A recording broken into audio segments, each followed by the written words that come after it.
ॾिसो तकबंदियूं त गवर्नमेंट न कंदी आहे ऐं नई गवर्नमेंट जो पावर आहे, इलेक्शन कमीशन जो पावर आहे ऐं तकबंदी आइन जे मुताबिक़ हर 10 सालनि में थींदी आहे।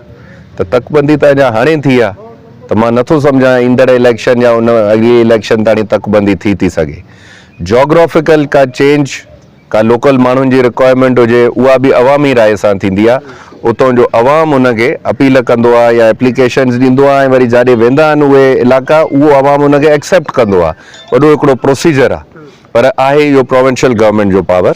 काथे का अहिड़ी रिक्वायरमेंट हूंदी ऐं थींदो हूंदो त असांखे उनजो इल्मु न आहे, रेवेन्यू डिपार्टमेंट ऐं CM साहिब खे ख़बर हूंदी, पर जिते का रिक्वायरमेंट हूंदी त थींदो। ईअं हरू भरू के माण्हूअ खे मुतमइन करण लाइ मां नथो सम्झां इलाइक़ा चेंज कया वेंदा।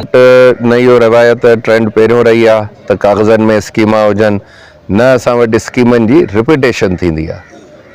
त इहो रोड बिल्कुलु ठहंदो।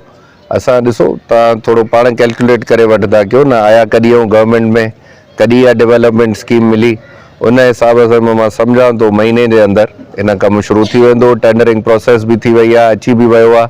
असां इहा स्कीम ॾिनी अथसीं, शुरू थी वेंदो महीने जे अंदरि। केतिरी स्कीम आहे, छा ठहंदो? मुंहिंजे ख़्याल में इहो आहे न, पेवर कयो अथव रोड आहे हिन ते, रोड 20 मिलियन रखिया अथसीं, 20 मिलियन, ऐं इहो रोड कंदासीं जेतिरो थी वियो आहे। त मुंहिंजे ख़्याल में 40 लखनि फरलांग जा, करोड़ किलोमीटर खनि थींदो इहो, किलोमीटर ॾेढ। ठीकु आहे, महिरबानी तव्हांजी।